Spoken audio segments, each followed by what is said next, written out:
Well, welcome everyone to the February Alive Academy.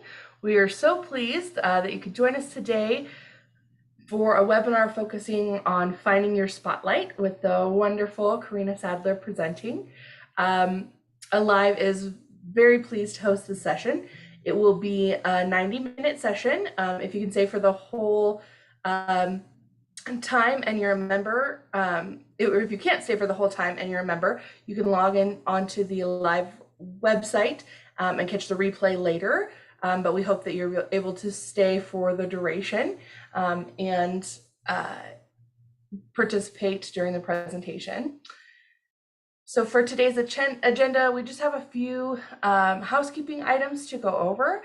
Then I will introduce the presenter and Karina will be able to give her presentation. And then we'll have time for some questions and discussion. And then there's a few announcements and takeaway from this session. So if you're having any trouble with your audio or visual today, you've got options. You can keep us streaming in video on your computer, but you can call in on your phone with audio only. If you're having trouble with your bandwidth, sometimes calling in by phone will help with that. If you have any other technical support questions, you can put that in the chat box to presenter only, and Gretchen can help you sort that out. Speaking of the chat box, if you want to talk to all the attendees, make sure that you choose that function first. Otherwise, you'll just be talking to Gretchen and I. And we encourage you to chat with each other and share your experiences. We'll be monitoring the questions as we go along. Be sure that you keep yourself on mute. Unless you ask to come off of mute, I'll be kind of monitoring everyone and just making sure that the room stays quiet as Karina is presenting. And this session is being recorded, as Gretchen mentioned. So without further ado, I am more than pleased to introduce Karina Sadler, CVA. She is the Volunteer Resource Supervisor at the City of Plano, Texas, and a National Service Commissioner for One Star Foundation in Austin, Texas. She is a Hispanic volunteer engagement professional specializing in local government programs over her 18-year career. She enjoys providing volunteer management guidance to nonprofits and municipalities to unite communities through volunteerism, along with volunteering for several national and global professional associations. Karina has trained volunteer managers from across the country in person and virtually. Ms. Sadler has a Bachelor's of Science degree in Applied Gerontology. I should have read that before, Karina. I'm learning okay about you. I know. Profit management from the University of North Texas. She's a certified volunteer administrator, a CVA, since 2012.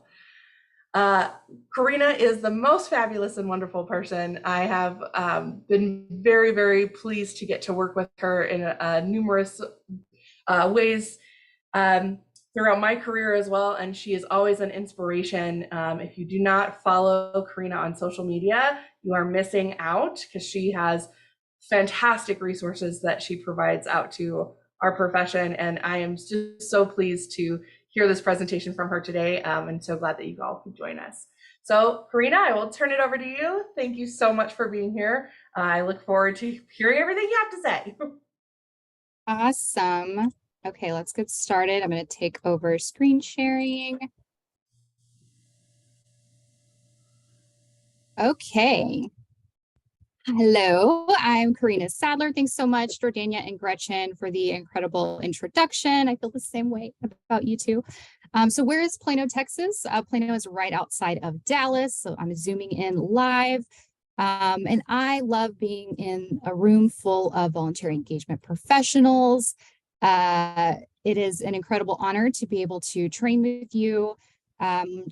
The names in this room, I'm seeing Cindy and Carol and Debbie, Denise, Jennifer, Jessica's here. My VC Morgan is in the house. My former mentee, Karen, is here. Marcia, Monica, Rebecca, a couple of Rebeccas, Shauna, Shirley, incredible. Thank you all so much for making time to train with me today. It's an incredible opportunity for Alive to extend to lead my second academy. Susan Ellis said to believe deeply in what we train on. And that's why I'm here with you today. I believe deeply that you should find your spotlight as a leader of volunteers. And I know that I train about brand often, but this is not a discussion about brand. This is a discussion about you, your career, and some tips, right? About what can you do, right, to find and focus your career spotlight. But first, let's do a vibe check. Let me know in the chat box how you're feeling right now.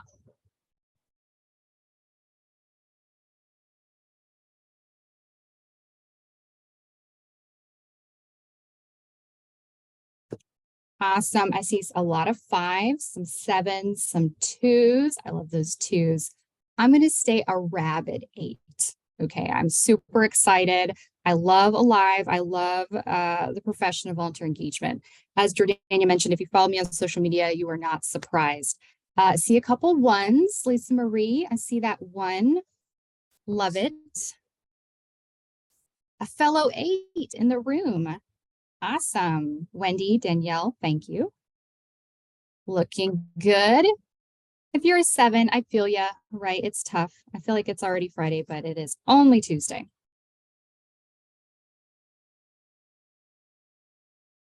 All right, so how do you find your spotlight? So I'm going to share some of what I've learned, not everything, only have an hour and a half, but I've been working on kind of my professional presence, what I call my career spotlight, what I call my voice for volunteer engagement for about 6 years.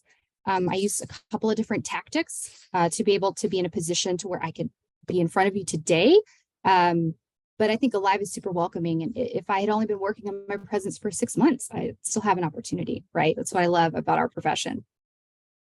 So if you haven't seen me before, and I'm Karina, I am Hispanic. By day, I'm leading a municipal volunteer program.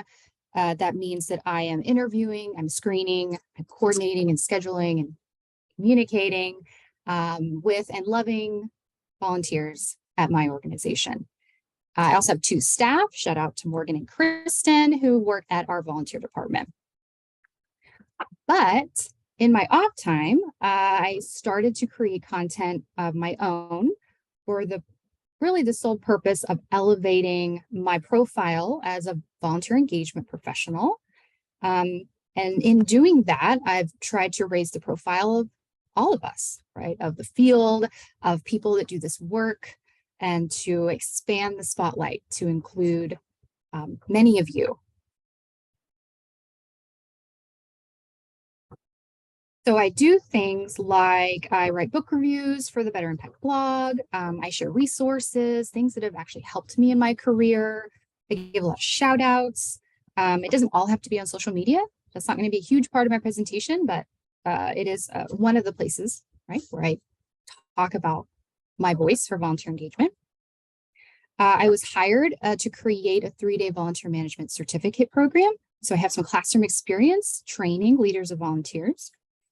And then I volunteer with Engaged Journal, CCVA, and last year I received a nomination from our Texas governor to serve at the National Service Commission for Texas.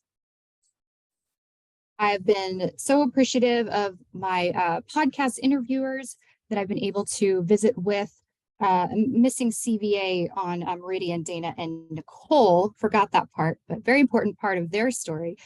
Fellow CVAs and podcasters, incredible channels, awesome resources that I definitely recommend checking out. Lots of voices from the field, which are super important to me to hear from diverse, different voices outside of my bubble here in Plano.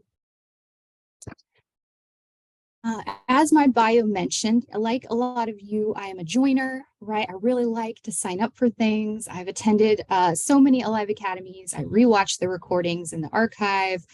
I've served on a lot of professional associations, and that board member experience has taught me a lot, right, about people. I've had some hard lessons learned being in the profession on the side of committees and boards. And I've witnessed how people do and don't choose the spotlight for themselves, and then how that impacts those around them. And I know my perspective is going to be very unique to my experience. So I've read a lot of books, and I've listened to other podcasts, and I've talked to other leaders in the field about this sense of their identity and where they feel they are seen in their organizations. If you talk about this on LinkedIn, I'm definitely going to be looking and wanting to hear your perspective and hear more about your story. And so during our time together, I have the chat box up. If you want to unmute, Jordania will see your raised hand. We will have a Q&A at the end. And we will have a chat box up, breakout room opportunity at the very, very end. I know not everybody has a camera. So before I get started, I do want to preface that I don't expect everyone to agree with all of my advice, and I think it's actually really healthy to disagree. I just listened to Nicole's podcast with Aaron Spink yesterday, and Aaron talked about that, right? About having some discourse and having other thoughts and giving feedback, right? About some of our trainers in the field, and I definitely agree. I also think it's important to acknowledge those that don't feel safe at work to turn on their spotlight. Those that might be in underrepresented groups or might feel isolated or targeted for a reason beyond their control, and they're not comfortable with that. And so I definitely understand that as a Hispanic professional in a largely white organization. I mean, those perspectives I definitely see, and I respect that, right? That turning on your spotlight isn't the same for everyone. So when I started my career about 18 years ago, my boss shared with me the power of networking. She was one of the founding members of Alive. And boy, did she make an impression on me. She encouraged me to seek professional development, but it was really up to me to determine what tools I would need to chart a path of success for my career, right? What do I want my career in volunteer engagement to look like? Going to be different than maybe what my boss's expectations were. For me, I was wanting to gain respect and visibility, and I needed to be a leader at my organization because she wasn't going to be here forever. And she, my predecessor, actually handed me a physical Rolodex at one point when I started, and I knew I had work to do. I was not using a Rolodex. I'm sorry, like millennial entered the conversation.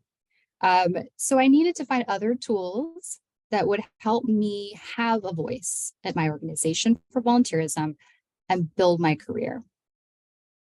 And I had to kind of come to grips over the last 6 years that it was okay for me to love my job, but still have aspirations outside of the volunteer department. So in the chat box, let me know, what are some of the very first career advice that you were given? Oh, fellow Rolodexer. Awesome.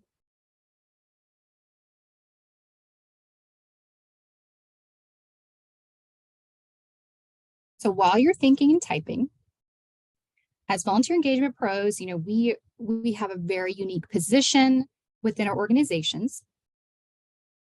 We mobilize hundreds or thousands of people keep entering in the chat box. And we champion the work, right, of our paid staff. And we are still oftentimes the link to the community, right? A really front-facing, outward communicating position. And a lot of our stakeholders are really comfortable telling us things they would never tell our executive director or a board member. I think with that comes the need to be highly valued for the work that we're doing today, right? And for who we are in our organizations right now. All right, so let's see. Amazing. People are chiming in. All right, got some feedback. Fake it till you make it was a piece of advice. Don't be afraid to ask questions. Love that. Join a local association. Don't complain about work at work. Don't take it home either. It's not who you know, but who knows you. I like that one. Corporate world said, don't drink too much at the happy hours. That is sage wisdom. Writing thank you notes and expressing appreciation.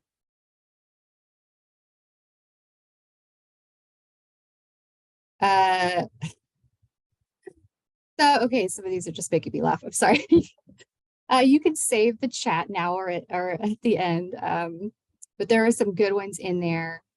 Eugenia, you know more than you think you know. Cindy was just given a binder and a good luck. I love it. Honesty, right? What would we tell someone else joining our shoes as their first career advice?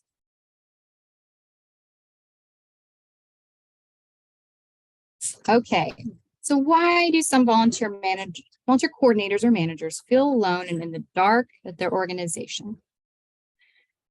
So I don't want to be a downer at this point, right? I was just laughing at your comments. But I'm a pretty realistic and transparent type of person. And so what I've heard from, and I read the posts, as I mentioned, about volunteer managers' feelings, right, post-pandemic, kind of where we are. And some of us are not feeling valued. Some of us feel alone at work,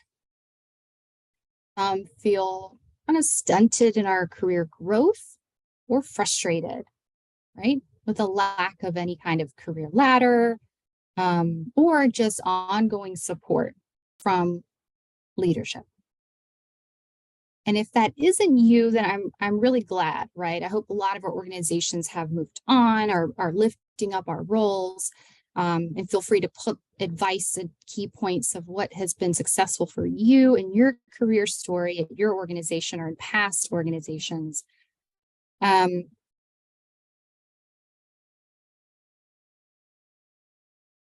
So as you think about this question, feel free to answer in the chat box. And so what I try to glean from our honest posters, you know, people that are being vulnerable, is how do we move, right, from the shadows to crafting our own spotlight? I'm not going to tell you exactly what to do because what works for me in my organization might not work for you, right? So we each have that ability to craft a unique spotlight for highlighting whatever we want. But really what I'm talking about is raising visibility. You can't see what doesn't have any light on it. So I'm asking you to consider clarifying where you want to go with your career as a leader of volunteers and be receptive to tips to showcase you and think about the connection that self-advocacy has and how it helps our entire field. We'll have a little exercise with a piece of paper for those that have a camera. You can still play along if you don't have one. And I will let you know ahead of time. Great feedback in the chat box. The career ladder was chopped down, right? Reorganizations, we thought we had a path, but we no longer have one. things that we're facing, right, in our positions. Okay, so my favorite topic, why I'm here today, it's really about you as a leader of volunteers or community engagement professional, however that you identify at work. I really love training. I love hearing from leaders of volunteers, especially in my certificate program, which is in person in a classroom setting, because I get to hear exactly what's happening in organizations, and a lot of them are nonprofits. I think our field is full of really amazing people, really generous people. I've been able to work with some awesome professionals, right, who I think don't believe in themselves nearly as much as they should because of what they're bringing, right, to our national field, all the people that are supporting Alive and some of these other groups that I'm involved with. You know, as leaders of volunteers, we have to be motivators to our volunteers. We're helping our paid staff, right, at a moment's notice. You're answering your phone on your lunch break, right? You're sending eloquent mass emails. Your newsletters are looking fabulous. And you've got a pristine database, right?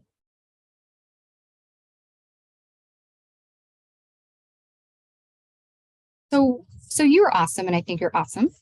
But why do you need the spotlight at work? If we're thinking of our profession as a whole, why do leaders of volunteers need the spotlight? Again, I'm talking about making ourselves and our work more visible. Why would that be a good thing?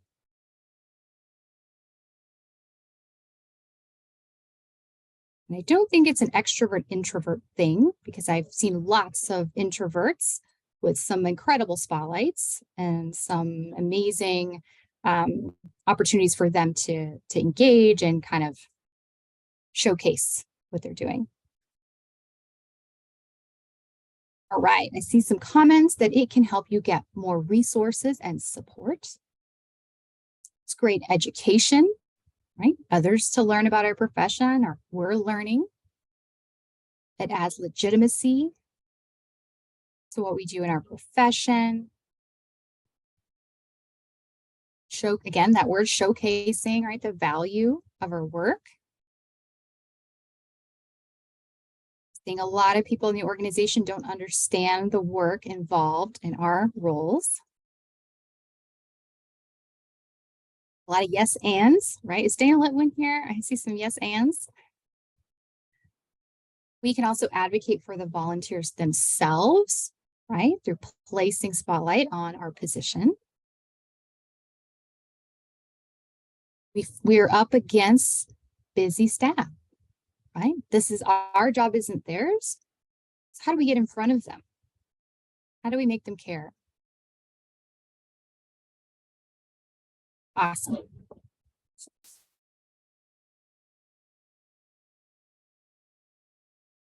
All right, so give some thumbs up to these chat box comments. They're amazing. So what else can it do? I read this already, right? It's adding credibility, right, to the fact that we have some pretty detailed job descriptions sometimes, some really intense skill sets that we're asked to flex every day. It helps us justify sometimes why we're here. We shouldn't have to do that, right? But we do. Why we deserve to be a full-time or part-time paid staff position at our organization. Someone said this about inspiring that confidence, right, from others into our role. And for me, it helps manage some of the burnout that we experience in our positions. When focus from our organizations is placed on other roles, revenue generating roles sometimes, roles that funnel resources other places that are high priority. And we love what we do. We have to manage that burnout feeling, right? I've been with my organization for 15 years. And so I had to look further, right, to maintain that positive inspiring feeling about my job.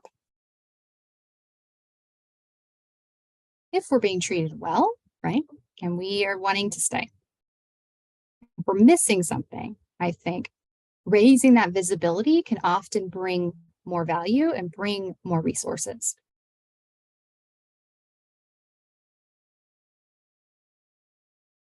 So identifying the strategies that you would use to kind of turn on your spotlight or decide what you want to be more visible can be tricky, right? If you're not used to thinking about your role a little more in depth or really thinking of your career and where you would like it to go in the next 12 months or 2 years. So when I started, I really wanted to stick to the facts, right? Like I said, and previously, it's who we are today. I wanted to be, to have my visibility be really grounded in the reality of who I am in the workplace, the existing facts of my career, things I cannot change, and then my volunteer department, right? I want it all to come with me.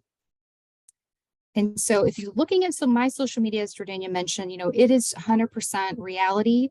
You can definitely PM Morgan and ask her if any of my posts are fake, and she'll fact check me for sure.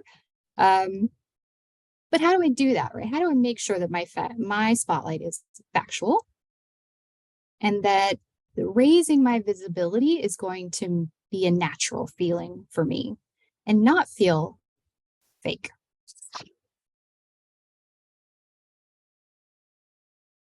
So what I started to do was I wanted to make room for myself in my organization, really to enter the conversations, to have a platform, to let people know that I am an expert in volunteerism at my organization. I hire experts and we have opinions, and we need to be heard. If there's anything about volunteering happening, we need to be invited. As leaders of volunteers at our organizations, I think we need decision-making ability, right? We also have to have room to be creative. We have to be able to delegate. It's not always with go get another volunteer, right? When we have that as the response all the time, bums us out, right? Because we know how to apply volunteers to problems. That's part of what we do, but there's other resources we need beyond placing an additional volunteer.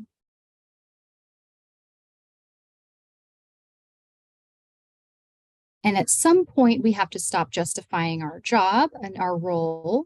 And we see our colleagues that leave organizations because it's gotten to the point where they can't keep fighting and justifying every day. And, I know that sometimes our work can speak for itself, right? We hope that it will, but we also have to have a voice to back it up. Or otherwise it'll be lost. I mentioned a busy staff, busy leadership. We have to put some light on what we are doing. So I started by aligning my spotlight with my core values. It's something I'd never done before. I read a book that really talked about identifying your values. And for a long time, I felt like that wasn't something that would make any difference to me. But I was wrong for sure. I mean, it had a huge impact in my decision making after that point. And it helped me kind of decide which part of my work did I want to put my spotlight on? What part of what I do I want to raise the visibility of?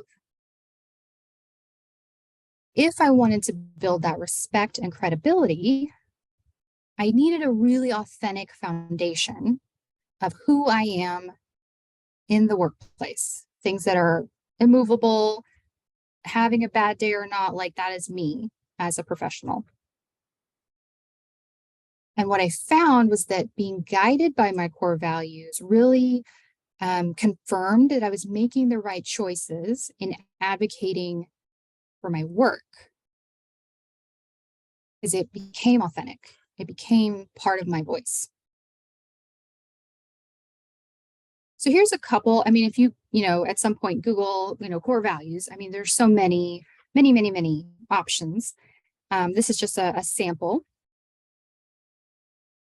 So I'd like you to take a second, if you haven't ever identified some, and maybe think of one or two that speak to you.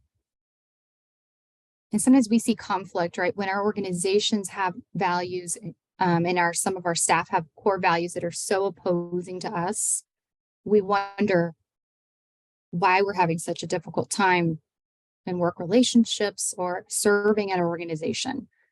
Sometimes this can explain some of those moments where you're definitely not going to want to turn on your spotlight. You're in conflict.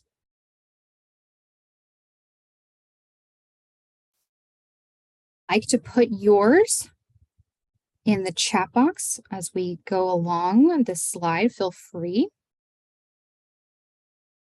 And sometimes I hear from people that they're shy or they're worried about sounding really arrogant or self-serving when trying to focus some of their the needs of your role as leader of volunteers.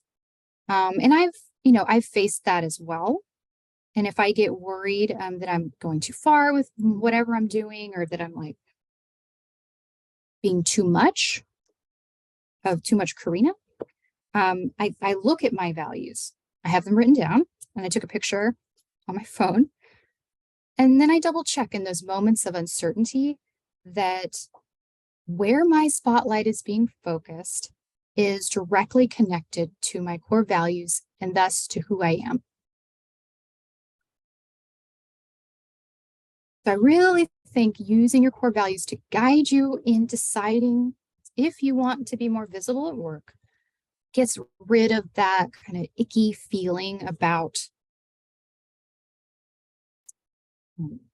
talking about your amazing, incredible work, right?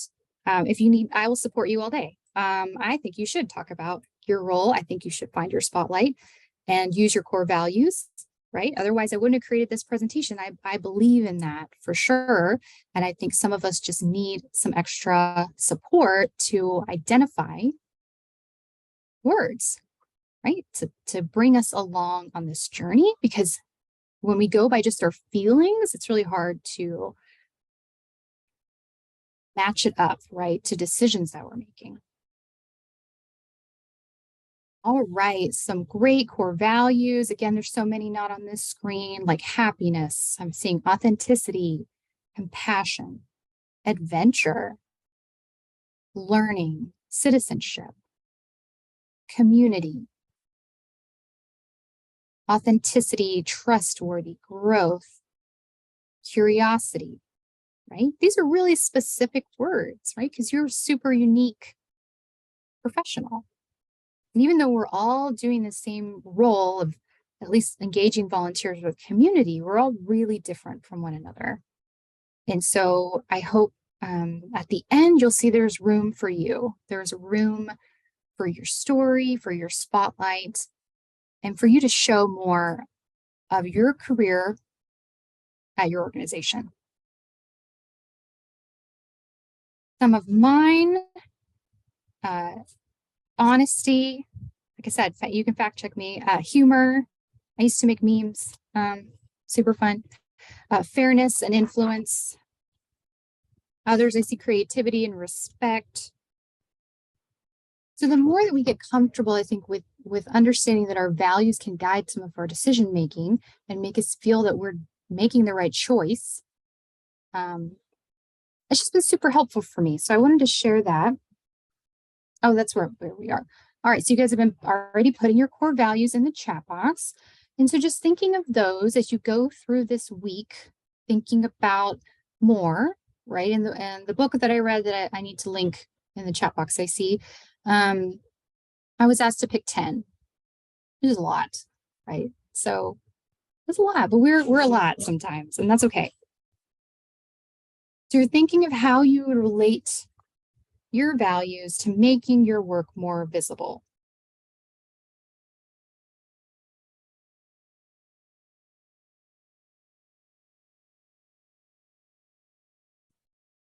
We determine we need to turn on our spotlight when we are never asked to do the things that we're interested in doing at work, right? When we're never brought onto a certain team, we're never given what we're asking for. There could be other workplace issues abound, like for sure, it could be nothing to do with you. But sometimes we have to speak up more about what we're doing, about our role. And I know it can be super hard when we're the only person doing our job. If you have a team, many times you want to bring up your team, right? The entire volunteer program, and you want to lift up your volunteers. And I think that happens when we turn the spotlight on the volunteer leader. What are they leading? Our volunteers, the volunteers.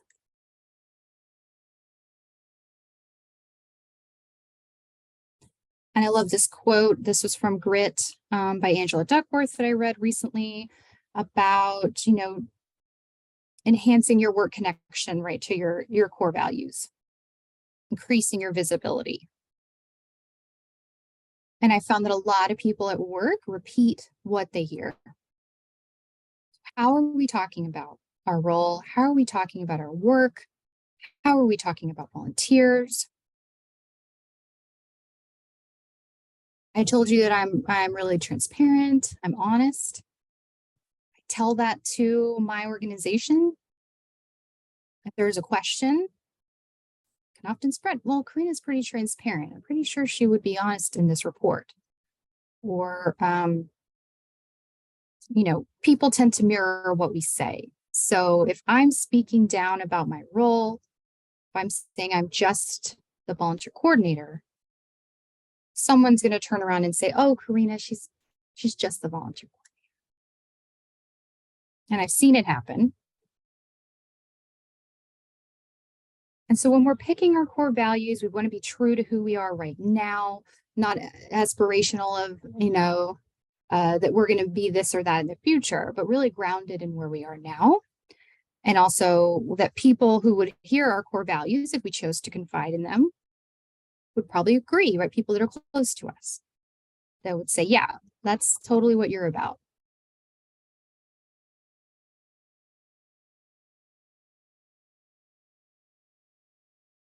So when we make decisions by our core values, wanting to make our work more visible, making decisions that are going to do that. Again, I'm not going to tell you exactly what I did because your story is going to be unique to you, but you should be thinking of your visibility at work. What can you do? Where can you go if you want to turn on some spotlight, right, into your work? When we turn on our spotlight, we think, what will be shining, right? What is going to be bright? Maybe it's our resolve. Maybe it's the fact that we are very dedicated. Maybe it's a part of our culture. All of these stakeholders benefit when our work becomes more visible in the organization. Right? We lift up our team. Obviously, our volunteers, they're inspired to serve. We do a ton of work and they return.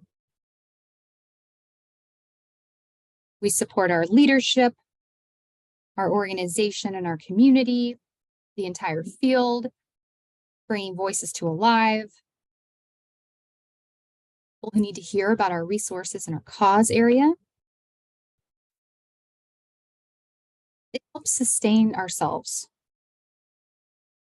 with that purpose. Like I said, I love my job, but my job description cannot sustain me to keep going for another 5 years. I have to have more. I have to build spotlight into things that I want to achieve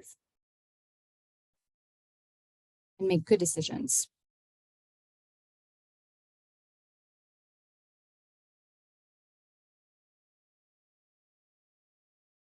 I'm not a huge goals person. I read a bunch of books about goals and for those that are not really looking for the spotlight, I think there's some other takeaways that I'll share. But I think it's still, our career journey that we have to consider where we will go next, how we will be fulfilled at work.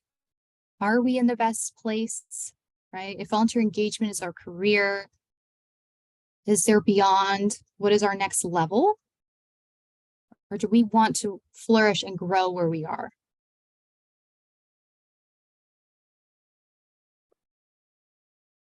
When we get frustrated at work or with our positions, we try to come up with solutions, right? Maybe I need to take a break. Maybe I need to practice self-care. Maybe I need to get more staff support.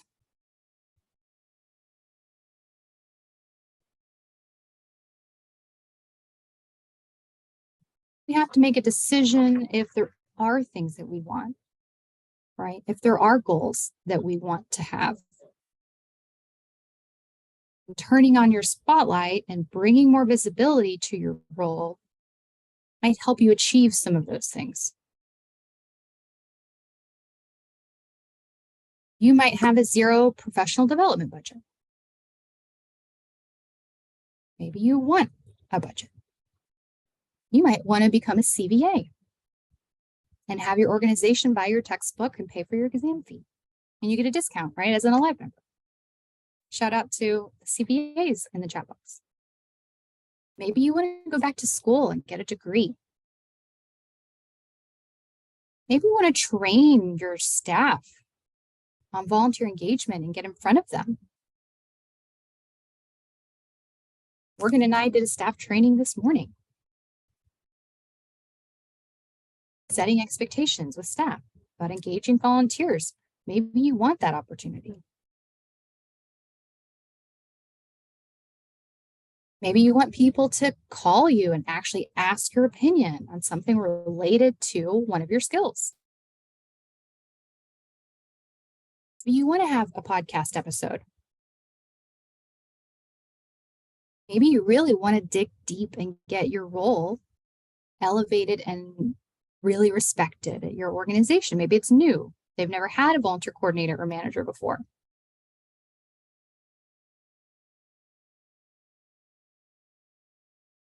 Job titles are always a sticky wicket, but maybe you want a different job title.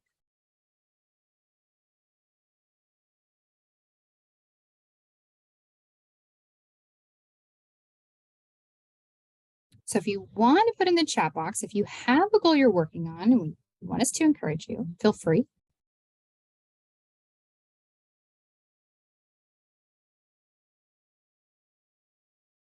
What is something you haven't attempted, but you're thinking about? I think getting support from our organizations, people have to know we have goals. People have to know we're working towards something. We have to tell our leadership, I'm interested in becoming a CVA. I'm interested in having a part-time volunteer coordinator on my team. I'm interested in moving offices. I'm interested in overseeing this other volunteer program. Being located in the org chart in a different group.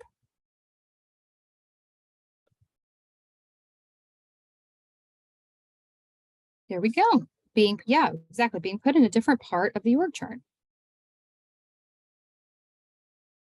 Ooh, getting a raise. Yes.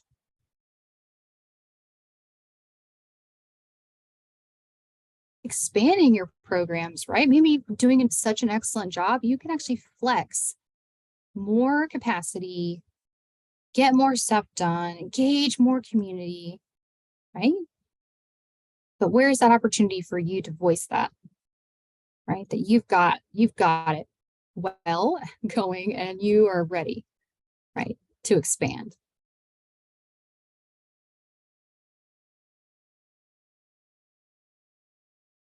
All right, so I'd love for you to think about your goals, think about your core values, and kind of defining those for maybe for the year. Some more discussion in the chat box about job titles, right? Aligning them with your organization type, getting some resources there. Sometimes our hierarchies of job titles doesn't match all the hundreds or thousands of people that we're mobilizing, right? So maybe we want to raise our visibility on the sheer number of people we are managing, mobilizing, supporting, right? To equate to these titles. I think it's definitely fair. Okay, so continue to add more in the chat box if you like. We're going to do an exercise. Those with the camera. Yeah, continue your feedback in the chat box. You will need a piece of paper.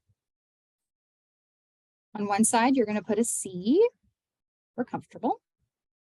If it's backwards, it's okay. And then on the other side, you're going to put a U for uncomfortable. I'm going to give you a minute. If you don't have a camera, no sweat. Just stay in the chat room. I'm going to take a slide break.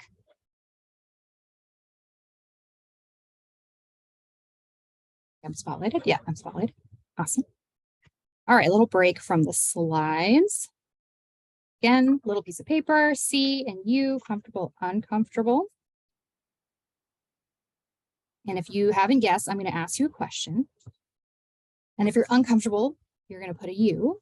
If you're comfortable, drop a C in the chat box or on screen.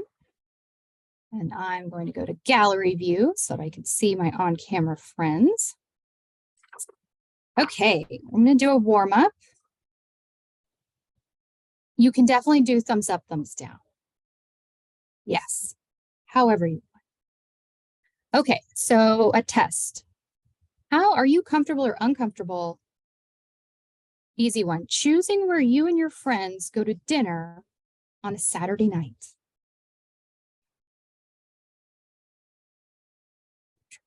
Oh, you guys are decision makers, not me.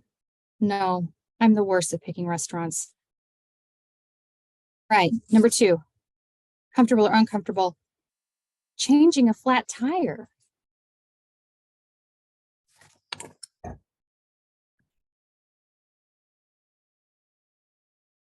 Okay, some of you guys pull over when I'm stranded, okay? Help me with my tire.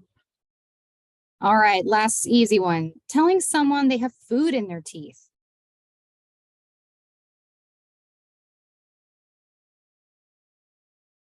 Good, okay.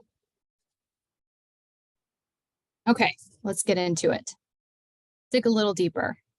Are you comfortable or uncomfortable explaining what you do for a living to a room full of strangers?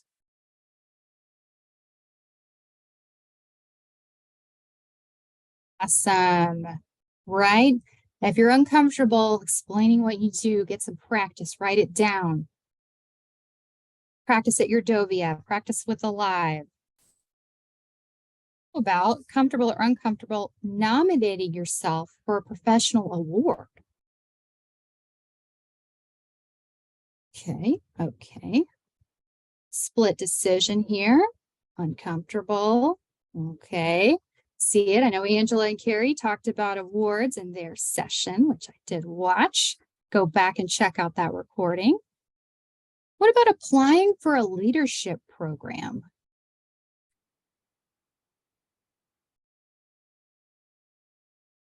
Great. Well done. How about firing a volunteer? Gotta do it. Yeah. It's tough. Yeah, not great. Wendy says C, but I don't like it. Fully accepting a compliment about your work. Just owning it, just taking it, and just saying, yeah, thanks. Uh-oh, Jordania's on the fence. See some C's. All right. going into your annual review with your boss.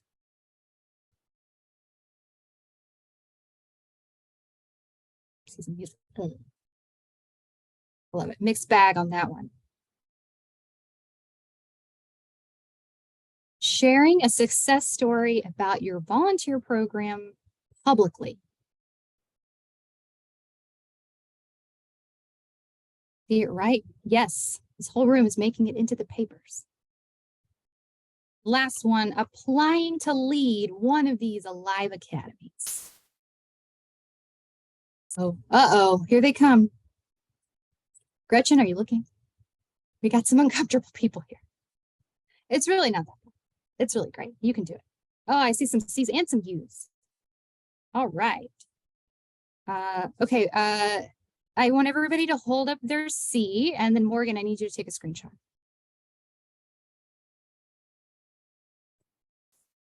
Okay, just a moment. And I think I may have to take 2 screenshots. Oh no, I can't reach.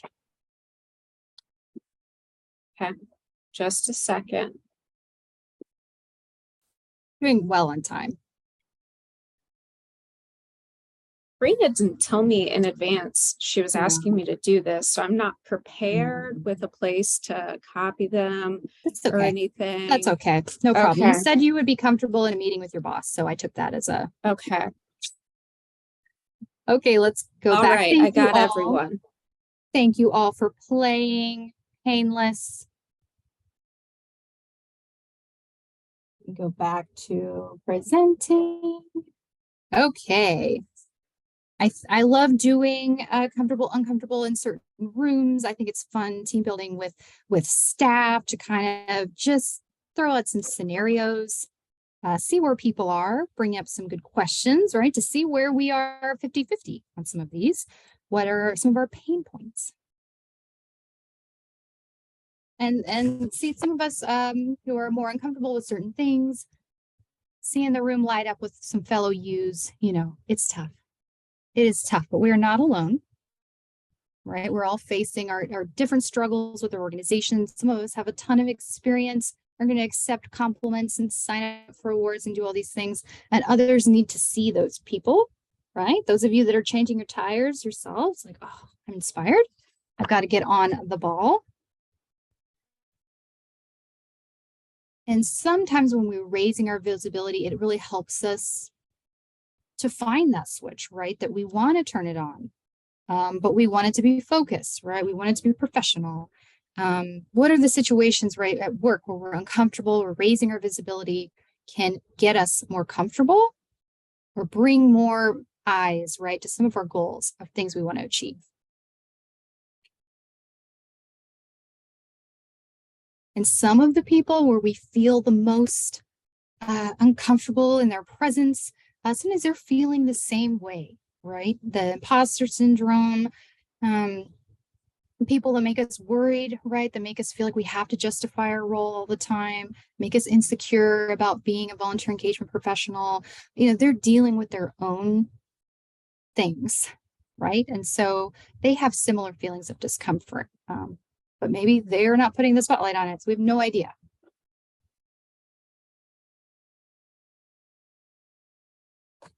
And if we do have people that are making us feel uncomfortable, we really shouldn't worry too much about what they think of where we're going to focus our spotlight, right? Being guided by our core values, we have our goals in mind. We're going to start raising the visibility of our role and our story, and we're going to stick to the facts. But I know that there is guilt, right, in the helping professions if we are in the spotlight instead of someone else, instead of maybe our clients, instead of our donors, instead of our teams that we work with, right? I do definitely understand that, but we cannot discount the facts of our career. It's true. It's the facts, right? So what are those facts? These are things that are going to support where your spotlight is, how bright it is, how excited you are about telling your story, raising your visibility for your volunteer department and your role. And these are going to be super unique to you, right? It could be that you are an Impact Award winner, right? Like Angela, like Monica, like Morgan. That could be it's something they choose to spotlight. It could be their education. If you serve with AmeriCorps, thank you for your national service. That could be a big part of your story. And maybe people at your organization don't even know that you served. Sometimes we have to put light on our facts to raise that credibility. If we did, right, make contacts for a successful event, if we put a ton of work into a partnership, us alone, right? That we are having and building relationships with people in the community that are different than the relationships that our other staff are building. It could be part of your faith or religious work. That could be a huge part of who you are.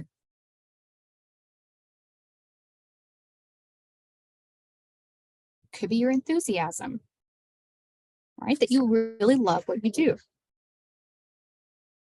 You're really motivated by the mission of your organization. There's nothing wrong with that. And I think if our other staff are not as super into it or as excited, that's okay. That could be part of the facts, right, of your spotlight and where you're going to focus some of your story.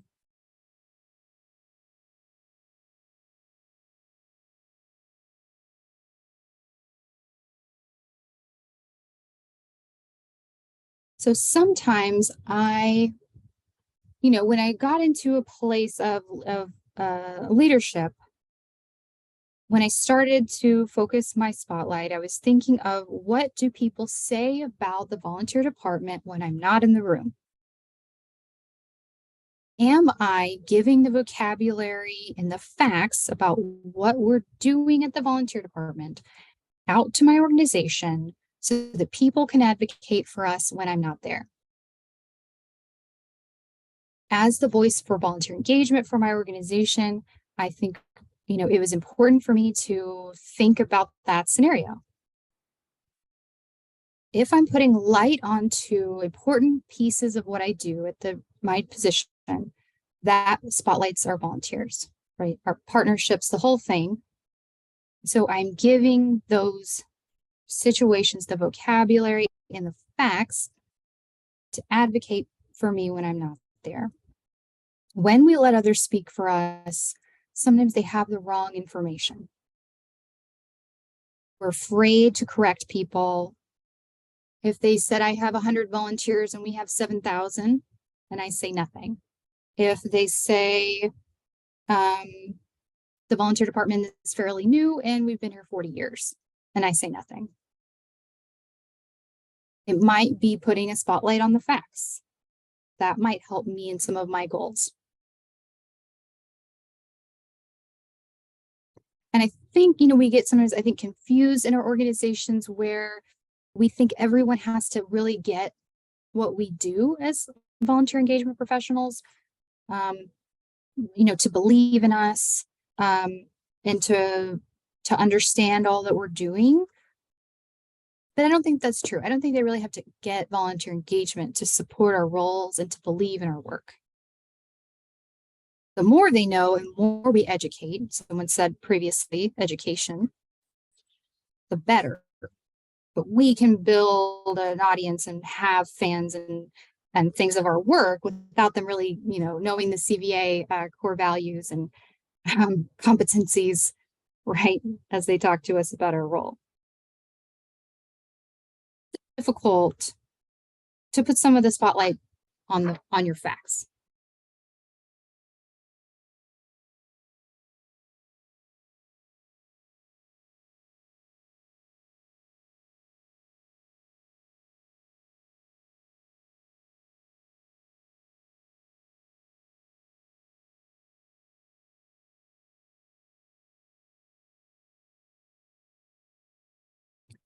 something to think about. Sometimes we don't want to bring everything about us to work, and that's fair. So I think aligning, right, your core values and your goals will help that you're bringing what you're comfortable with, right? What you're safe, what you feel safe with, parts of you that you would like to, for more people to know about.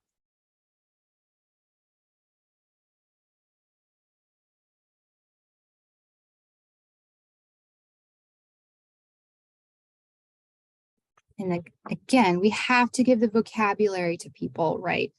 For them to be able to know about us, how we see our role and our skills. We should want, I think, for people to recognize our qualities at work, what we bring, especially our leadership, right? To see the really dynamic roles that we're filling. People need to know who we are because then they know who the volunteer program is. It's really challenging at your organization if you have a lot of staff and they don't know there is a volunteer program.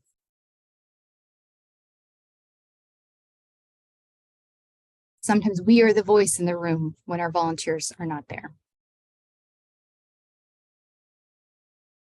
Some of the people you think are really great at this probably have imposter syndrome, just like everyone else.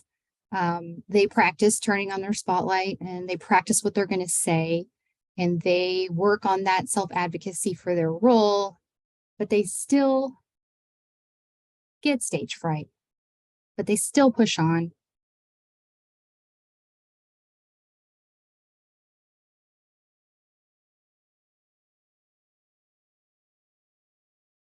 That feeling of, in the chat box, I see, that people think that we're bragging. That's a very real feeling. The book Brag Better is a great read, kind of talking about that issue.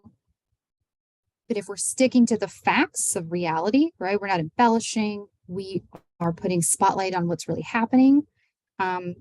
If we are really great at our job and we get a lot done, well, we're a superstar and we're going to be happy at work, right? We're doing a great job.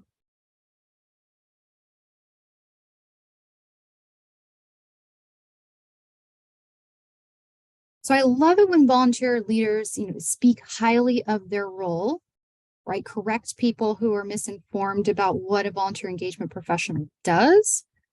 I think visibility, again, it depends on what your goals are. I think having goals is helpful for your career decisions. If you are having those feelings, right, of a lack of respect, of being overlooked, of other people taking credit for your work, which isn't why you do it, but still you can't help but feel sometimes that people might take some of your ideas, right, and pass them off as not coming from the volunteer program.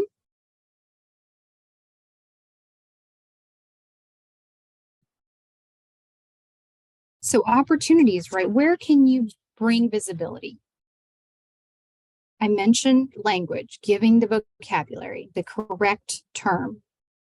People say just volunteers, correcting them. Just your volunteer coordinator, correcting them. Noticing how you're speaking about yourself and your role. Having input, having an opinion, I think, on your position is really helpful. To raise that credibility that you are, right? You are the expert on volunteering at your organization. You have written your policies. You know your volunteer base super well, and you're representing them. Sometimes we fail to mention what we've contributed to a project or a program. It's a double-edged sword. We might be in a room with someone who does that super well, and we feel very overshadowed. We might let someone else take and mention what we've contributed, but we have to make a choice if that is hurting or helping some of our goals. All of you were great at accepting compliments, I think, right? Just saying thank you. Just taking it, right? Having a great day. You love giving compliments to other people, right? I love when someone just accepts my compliment. I've seen them do a great job.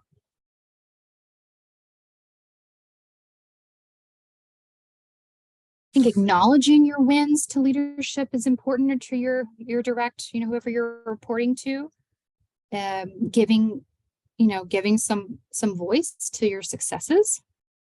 And if that was a part of the team and you guys all did it together, well, great.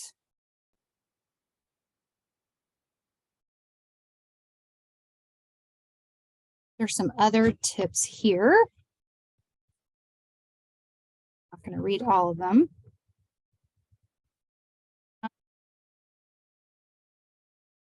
I think our job descriptions sometimes define us in a certain way that we join the organization. We feel like we can't go beyond. But I think if some of your goals are beyond, it's worth discussions, right? It's worth bringing up your skill sets, what you could bring, some other avenues, that expansion.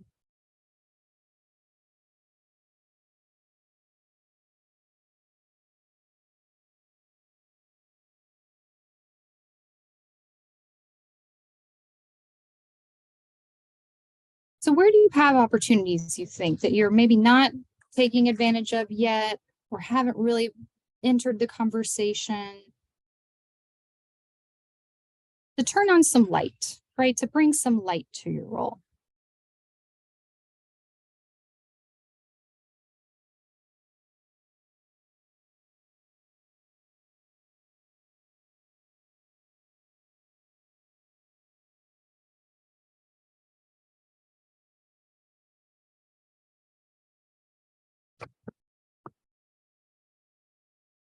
You think about that when you run into a scenario at work or in a professional association, or like wherever you are, and you would have normally stopped yourself from contributing or speaking up or disagreeing, maybe where your story is different than someone else's.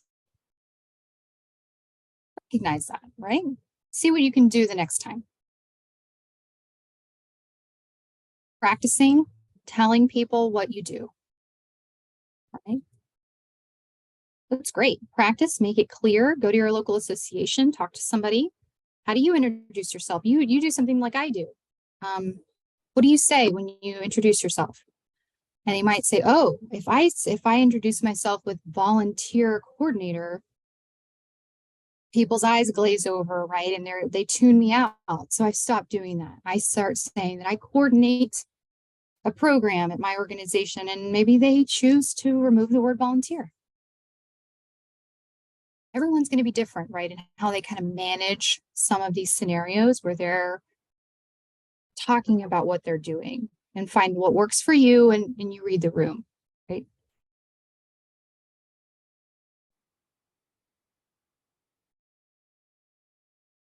All right, making sure you highlight staff accomplishments. Yes, in your annual report.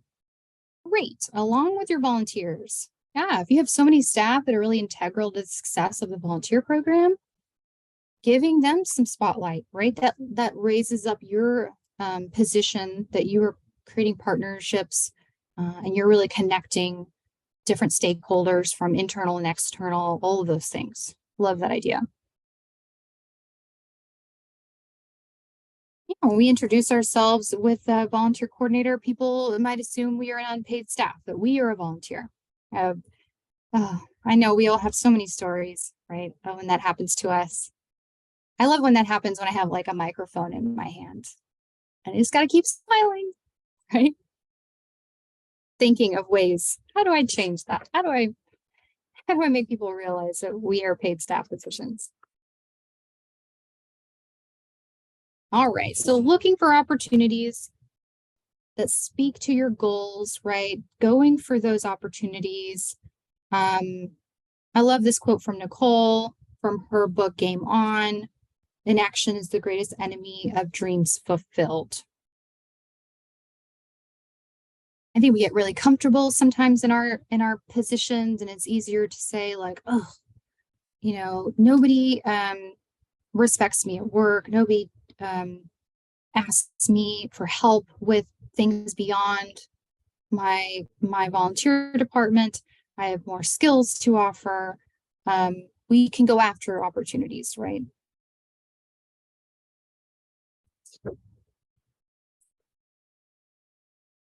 If something makes sense and it speaks to what we want.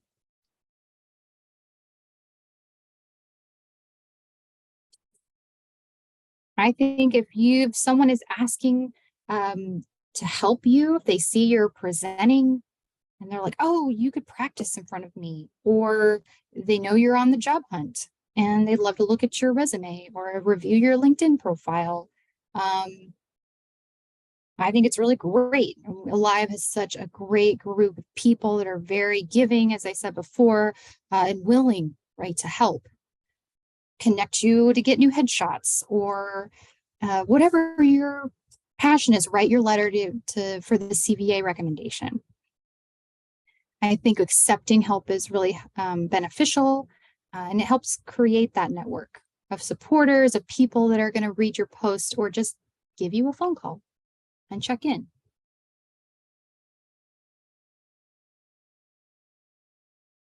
Because we definitely have control of the way people are seeing us, the way people talk about us. The more we put out there, the more people will receive it. We have to put things out there if we want to change, right? If we want difference made in what we're experiencing at work.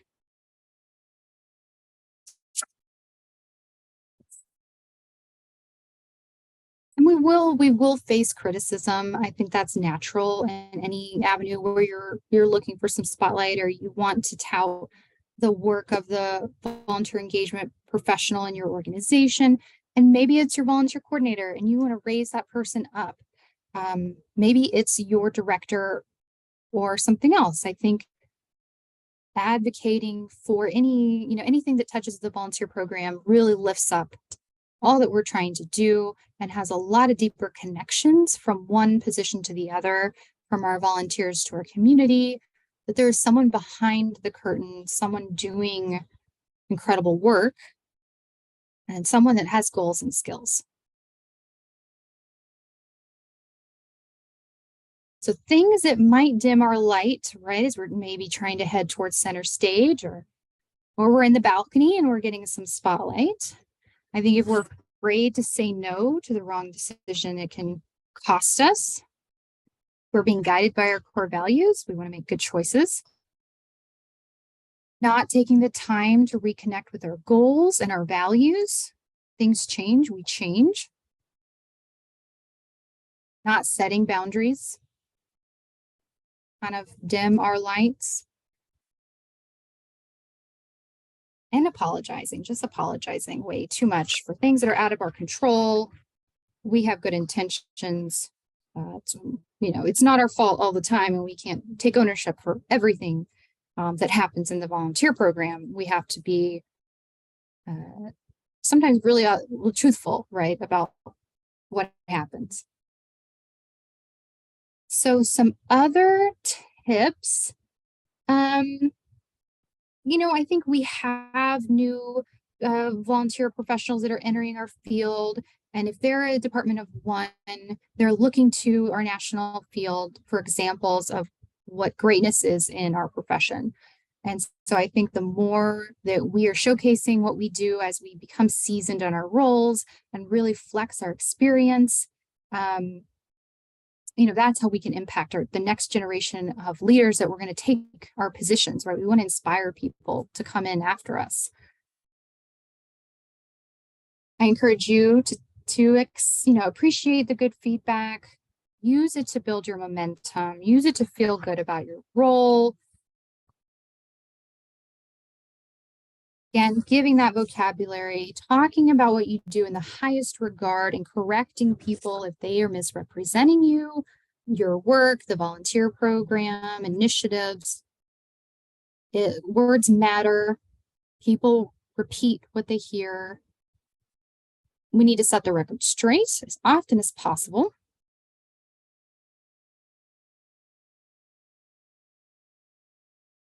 Be prepared if you have an opportunity to showcase something, to talk about your role or the volunteers in your program.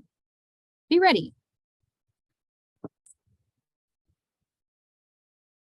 the mention of social media.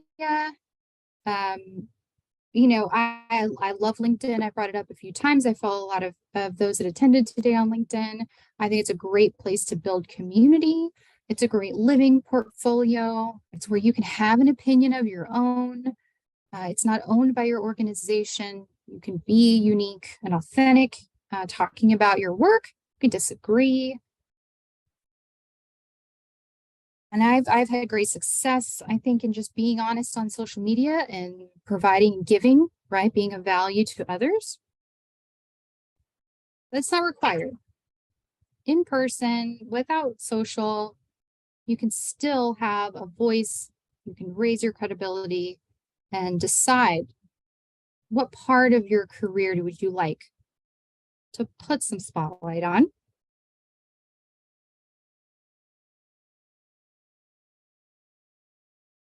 If you've had the spotlight, I do have volunteers or volunteer engagement pros that are well seasoned and they're not looking for the spotlight. I encourage you to share the spotlight, lift up others. You see someone doing an incredible job, let them know, give feedback. I think it's so healthy for our field, right? To receive responses from others, to know people are out there, and being able to recognize someone for their great work. People right through Alive, through CVA, other professionals that are really achieving and making a difference because they're choosing to share their story. And that inspires me to believe, right, that we have a future in our field, that we are gaining a momentum. And Shirley said in the chat box, right, mentoring can be helpful for the mentor and the mentee. I just re-signed up for the Alive mentoring program to get another mentee. I think it's a great opportunity to help someone on their journey and to share some of that spotlight. You've had great success. You have a lot of lessons learned. Sharing that with someone. Okay, not sure we have any questions. Do have a Q&A slide, but feel free if you do have a question to put it in the chat box. We have some time, but I know Alive also has an announcement, and then we'll have time for a breakout room for those that can stay the last 10 minutes. But one of my closing points before we do the Alive announcement in the breakout room is that, we have other professionals in our field that really have no one else to look up to. They are new, or they're departments of one, or they are just learning about Alive. And you can be someone for them. You can turn on your spotlight and it could be exactly what they need for their next career journey. You can't be what you can't see. So I'd love for everyone to have some spotlight. You are more than enough. Your role, whatever your job title is enough. And it's something worth sharing and worth spotlighting. Thank you, Karina. Fantastic presentation. I'm looking forward to jumping in those breakout rooms and discussing more. I'm going to share my screen here and give you a couple of Alive announcements. Thank you for joining us for this Alive Academy. We hope that you can join us next month for neurodiversity and volunteerism with Sarah. Check out the Alive calendar at our website to get registered for that event. If you are not a member of our Alive already, we encourage you to join. There are so many additional resources, including the recording of this fantastic presentation, that are available to you as a member. Here's sort of a breakdown of how you can become a member as an individual. You can also become a member with your organization. And if you're part of a local association or professional association for volunteer managers, you can also become a member through your organization. And we encourage you to look into a membership for your organization if they're not already a part, or contact your organization and they might be a part and you might not know yet. So definitely check that out. And if you have questions about membership, there's more information on our website, volunteeralive.org, or you can always contact Gretchen, our administrative manager, at manager@volunteeralive.org. Thank you so much, Karina, for your fantastic presentation. So many valuable thought points and such valuable conversation. I really appreciate it. And I will turn it back over for our breakout rooms. Great. So here's our breakout room case study. This was a real message that I saw. If you have time to stay and meet some fellow Alive members and do a little networking, we'll have about 5 minutes for you guys to talk about this prompt and come up with some suggestions. And then we'll hear from you, and then we will end. So the breakout room case study. How do I justify my role as a volunteer coordinator? My colleagues don't get what I do. They think since my program doesn't contribute financially, then therefore I'm not valuable. How do I handle this? So thinking of some of the things we've talked about now in your own personal experience, looks like we have room for maybe 2 breakout rooms, 2 or 3, 5 minutes, and then we'll come back and see what you would tell this fellow volunteer coordinator. All right, I am setting the breakout rooms now. I just do 2. Do 2? Okay, let me. All right, so the room should be opened, and it should be moving you into those rooms now.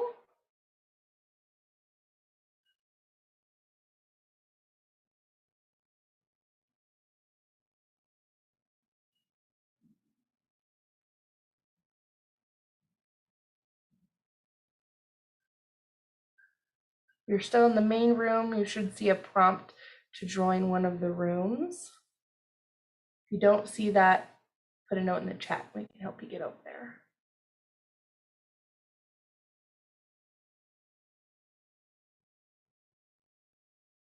Perfect timing. Yeah. Yay.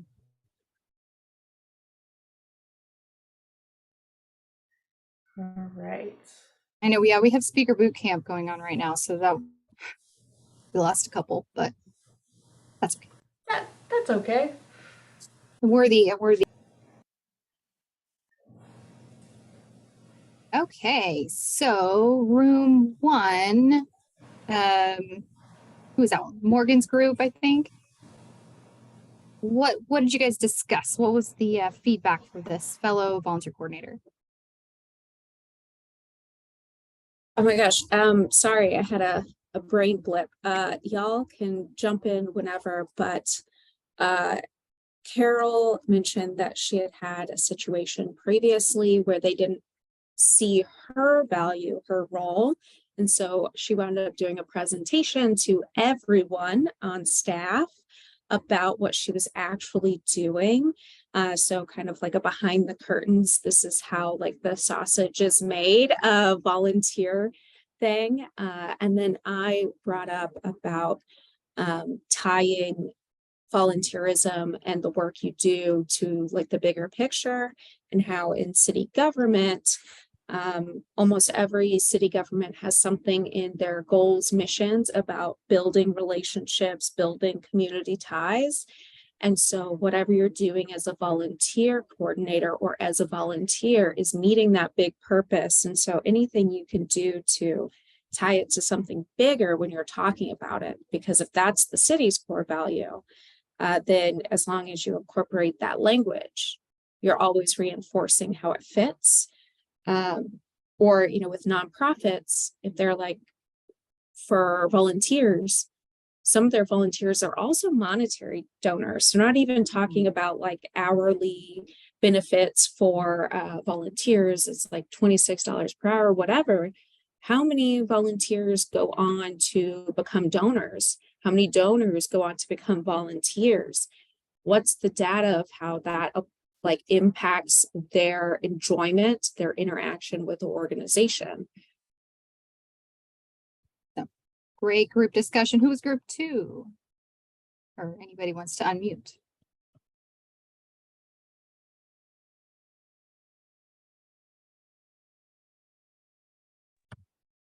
I can unmute. So we talked in our group a little bit about how you can present the other benefits of the volunteers. So while they may not be contributing financially directly, there is that indirect contribution through their services that might otherwise have to be outsourced or have to use another employee. And then there was a discussion about presenting reporting. So whether that be by semester or annually, however it may be, just sort of presenting that value that comes with the volunteers as well. Awesome. Thanks everyone for staying until the bitter end. I appreciate it. Gold stars to everyone. Thank you, Jordania and Gretchen, for having me for this academy. Thank you so much, Karina. We appreciate you being an advocate for the community as a whole, for the profession, and all of the fantastic work that you do for Alive. We really, really, really appreciate you. We'll go ahead and stop the recording and the webinar today. I look forward to seeing more of you online. Have a great week, and thank you for the work that you're doing.